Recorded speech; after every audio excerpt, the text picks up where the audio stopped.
Hello friends, welcome to my channel. ನಾವು ಕನ್ನಡ ವ್ಯಾಕರಣದ ಮುಂದುವರೆದ ಭಾಗವನ್ನು ನೋಡೋಣ.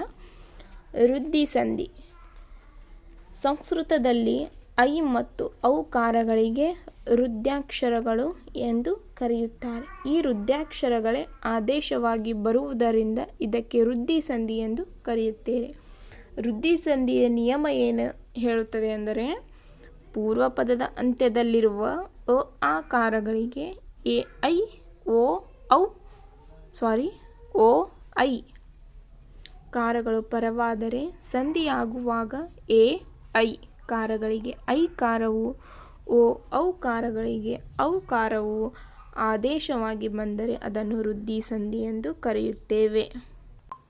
ವೃದ್ಧಿ ಸಂಧಿಗೆ ಉದಾಹರಣೆ: ಏಕ ಪ್ಲಸ್ ಏಕ ಏಕೈಕ, ಲೋಕ ಪ್ಲಸ್ ಏಕ ಲೋಕೈಕ, ಭುವನ ಪ್ಲಸ್ ಏಕ ಭುವನೈಕ್ಯ, ಲಿಂಗ ಪ್ಲಸ್ ಐಕ್ಯ ಲಿಂಗೈಕ್ಯ, ಭಾವ ಪ್ಲಸ್ ಐಕ್ಯ ಭಾವೈಕ್ಯ, ಅಷ್ಟ ಪ್ಲಸ್ ಐಶ್ವರ್ಯ ಅಷ್ಟೈಶ್ವರ್ಯ, ವಿದ್ಯಾ ಪ್ಲಸ್ ಐಶ್ವರ್ಯ ವಿದ್ಯಾಶ್ವರ್ಯ, ಗಂಗಾ ಪ್ಲಸ್ ಓಗ ಗಂಗೌಗ, ಜಲ ಪ್ಲಸ್ ಓಗ ಜಲೌಗ, ಕಂಠ ಪ್ಲಸ್ ಓಷ್ಟ್ಯ ಕಂಠೌಷ್ಟ್ಯ, ದಂತ ಪ್ಲಸ್ ಓಷ್ಟ್ಯ ದಂತೌಷ್ಟ್ಯ, ವನ ಪ್ಲಸ್ ಔಷಧ ವನೌಷಧ, ಮಹಾ ಪ್ಲಸ್ ಔನ್ನತ್ಯ ಮಹೌನ್ನತ್ಯ, ಮಹಾ ಪ್ಲಸ್ ಔದಾರ್ಯ ಮಹೋದಾರ್ಯ. ಎನ್ ಸಂಧಿ. ನೆಕ್ಸ್ಟ್ ಎನ್ ಸಂಧಿ. ಸಂಸ್ಕೃತದಲ್ಲಿ ಯ ವ ರ ವರ್ಣಗಳಿಗೆ ಎನ್ ವರ್ಣಗಳು ಎನ್ನುತ್ತಾರೆ. ಈ ಎನ್ ವರ್ಣಗಳೇ ಆದೇಶವಾಗಿ ಬರುವುದರಿಂದ ಇದಕ್ಕೆ ಎನ್ ಸಂಧಿ ಎನ್ನುತ್ತಾರೆ. ಎನ್ ಸಂಧಿಯ ನಿಯಮ: ಪೂರ್ವ ಪದದ ಅಂತ್ಯದಲ್ಲಿರುವ ಇ ಈ ಉ ಊ ರು ಕಾರಗಳಿಗೆ ಸವರ್ಣವಲ್ಲದೆ ಸ್ವರವು ಪರವಾದರೆ ಸಂಧಿಯಾಗುವಾಗ ಇ ಈ ಕಾರಗಳಿಗೆ ಯ ಕಾರವು, ಉ ಊ ಕಾರಗಳಿಗೆ ವ ಕಾರವು, ರು ಕಾರಕ್ಕೆ ರ ಅಥವಾ ಅರ್ ಕಾರ ಆದೇಶವಾಗಿ ಬಂದರೆ ಇದನ್ನು ಎನ್ ಸಂಧಿ ಎಂದು ಕರೆಯುತ್ತೇವೆ. ಎನ್ ಸಂಧಿಗೆ ಉದಾಹರಣೆ: ಧ್ವನಿ ಪ್ಲಸ್ ಅಂಗ ಧ್ವನ್ಯಂಗ, ಅತಿ ಪ್ಲಸ್ ಉತ್ತಮ ಅತ್ಯುತ್ತಮ, ಪ್ರತಿ ಪ್ಲಸ್ ಉತ್ತಮ ಪ್ರತ್ಯುತ್ತರ, ಅತಿ ಪ್ಲಸ್ ಅವಸರ ಅತ್ಯವಸರ, ಕೋಟಿ ಪ್ಲಸ್ ಅದೀಶ ಕೋಟ್ಯಾಧೀಶ, ಜಾತಿ ಪ್ಲಸ್ ಅತೀತ ಜಾತ್ಯತೀತ, ಪ್ರತಿ ಪ್ಲಸ್ ಏಕ ಪ್ರತ್ಯೇಕ, ಅನು ಪ್ಲಸ್ ಅಸ್ತ್ರ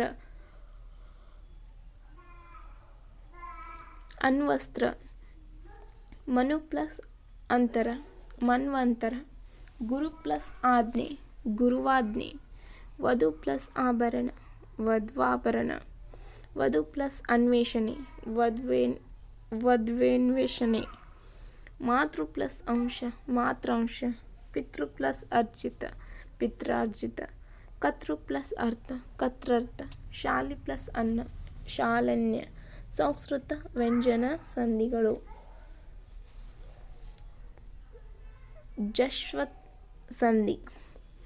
ಸಂಸ್ಕೃತದಲ್ಲಿ ವರ್ಗದ ತೃತೀಯಾಕ್ಷರಗಳಿಗೆ ಜಶ್ ವರ್ಣಗಳು ಎಂದು ಕರೆಯುತ್ತಾರೆ. ಈ ಜಶ್ ವರ್ಣಗಳೇ ಆದೇಶವಾಗಿ ಬರುವುದರಿಂದ ಇದಕ್ಕೆ ಜಶ್ವತ್ ಸಂಧಿ ಎಂದು ಕರೆಯುತ್ತಾರೆ. ನಿಯಮ: ಪೂರ್ವ ಪದದ ಅಂತ್ಯದಲ್ಲಿರುವ ವರ್ಗದ ಪ್ರಥಮಾಕ್ಷರಗಳಿಗೆ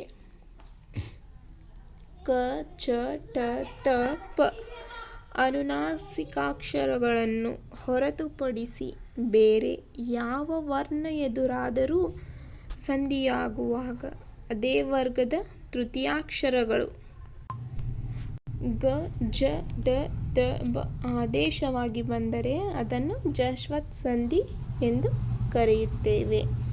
ವಾಕ್ ಪ್ಲಸ್ ದೇವಿ ವಾಗ್ದೇವಿ, ಕ ಬದಲಿಗೆ ಗ ಬಂದಿದೆ. ವಾಕ್ ಪ್ಲಸ್ ದಾನ ವಾಗ್ದಾನ, ದಿಕ್ ಪ್ಲಸ್ ಅಂತ ದಿಗಂತ, ಋಕ್ ಪ್ಲಸ್ ದೇವ ಋಗ್ವೇದ, ಅಚ್ ಪ್ಲಸ್ ಆದಿ ಅಜಾದಿ, ಅಚ್ ಪ್ಲಸ್ ಅಂತ ಅಜಂತ, ಷಟ್ ಪ್ಲಸ್ ಯಂತ್ರ ಷಟ್ಯಂತ್ರ, ಷಟ್ ಪ್ಲಸ್ ರಸ ಷಡ್ರಸ, ಷಟ್ ಪ್ಲಸ್ ಅಂಗ ಷಡಂಗ, ವಿರಾಟ ಪ್ಲಸ್ ರೂಪ ವಿರಾಡ್ ರೂಪ, ಷಟ್ ಪ್ಲಸ್ ಆನನ ಷಡಾನನ, ಷಟ್ ಪ್ಲಸ್ ವರ್ಗ ಷಡ್ವರ್ಗ, ಸತ್ ಪ್ಲಸ್ ಆಚರ ಸದಾಚರ, ಸತ್ ಪ್ಲಸ್ ಆನಂದ ಸದಾನಂದ, ಋತ್ ಪ್ಲಸ್ ರೋಗ ಹೃದ್ರೋಗ, ಮಹತ್ ಪ್ಲಸ್ ಓರ್ಷವರ್ಯ ಮಹರ್ದೋಷವರ್ಯ, ಬೃಹತ್ ಪ್ಲಸ್ ಈಶ್ವರ ಬೃಹದೀಶ್ವರ, ಚಿತ ಪ್ಲಸ್ ಆನಂದ ಚಿದಾನಂದ, ಅಪ ಪ್ಲಸ್ ಜ ಅಬ್ಜ, ಅಪ್ ಪ್ಲಸ್ ಜಾತ ಅಬ್ಜಾತ, ಅಪ್ ಪ್ಲಸ್ ದಿ ಅಬ್ದಿ. ನೆಕ್ಸ್ಟ್ ಶುತ್ವ ಸಂಧಿ. ಸಂಸ್ಕೃತದಲ್ಲಿ ಶ ಕಾರ ಮತ್ತು ಚ ವರ್ಗಾಕ್ಷರಗಳಿಗೆ ಶುತ್ವ ಸಂಧಿ ಎಂದು ಕರೆಯುತ್ತಾರೆ. ಈ ಶುತ್ ವರ್ಣಗಳೇ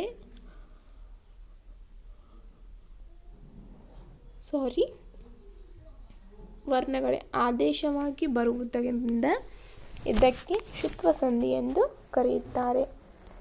ನಿಯಮ ಏನು ಹೇಳುತ್ತೆ ಅಂದರೆ ಶುತ್ವ ಸಂಧಿದು ಪೂರ್ವಪದದ ಅಂತ್ಯದಲ್ಲಿರುವ ಸಕಾರ ಇಲ್ಲ ತಕಾರಗಳಿಗೆ ಶಕಾರ ಇಲ್ಲವೇ ಚ ವರ್ಗಾಕ್ಷರಗಳು ಎದುರಾದರೆ ಸಂಧಿಯಾಗುವಾಗ ಸಕಾರಕ್ಕೆ ಶಕಾರ, ತಕಾರಕ್ಕೆ ಚ ವರ್ಗಾಕ್ಷರಗಳು ಆದೇಶವಾಗಿ ಬಂದರೆ ಅದನ್ನು ಶುತ್ವ ಸಂಧಿ ಎಂದು ಕರೆಯುತ್ತೇವೆ. ನೋಡಿ ಫ್ರೆಂಡ್ಸ್, ಈ ನಿಯಮ ಎಷ್ಟು ಕನ್ಫ್ಯೂಸ್ ಆಗುತ್ತೆ. ನಾವು ಉದಾಹರಣೆ, ಮನಸ್ ಪ್ಲಸ್ ಶಾಸ್ತ್ರ ಮನಃಶಾಸ್ತ್ರ, ಮನಸ್ ಪ್ಲಸ್ ಶಾಂತಿ ಮನಃಶಾಂತಿ, ತಪಸ್ ಪ್ಲಸ್ ಶಕ್ತಿ ತಪಶಕ್ತಿ, ಮನಸ್ ಪ್ಲಸ್ ಚಂಚಲ ಮನಶ್ಚಂಚಲ, ಮನಸ್ ಪ್ಲಸ್ ಚಾಪಲ್ಯ ಮನಶ್ಚಾಪಲ್ಯ, ಸತ್ ಪ್ಲಸ್ ಚಾರಿತ್ಯ ಸಚ್ಚಾರಿತ್ಯ, ಸತ್ ಪ್ಲಸ್ ಜನ ಸಜ್ಜನ, ವಿದ್ವತ್ ಪ್ಲಸ್ ಜನ ವಿದ್ವಜನ, ಜಗತ್ ಪ್ಲಸ್ ಜನನಿ ಜಗಜನನಿ, ಜಗತ್ ಪ್ಲಸ್ ಜ್ಯೋತಿ ಜಗಜ್ಯೋತಿ, ಭಗವತ್ ಪ್ಲಸ್ ಚಿಂತನ ಭಗವಚ್ಚನ, ಬೃಹತ್ ಪ್ಲಸ್ ಛತ್ರ ಬೃಹಚ್ಛತ್ರ, ಸತ ಪ್ಲಸ್ ಚಿತ್ತ ಸಜ್ಜಿತ. ನೆಕ್ಸ್ಟ್ ಅನುನಾಸಿಕ ಸಂಧಿ.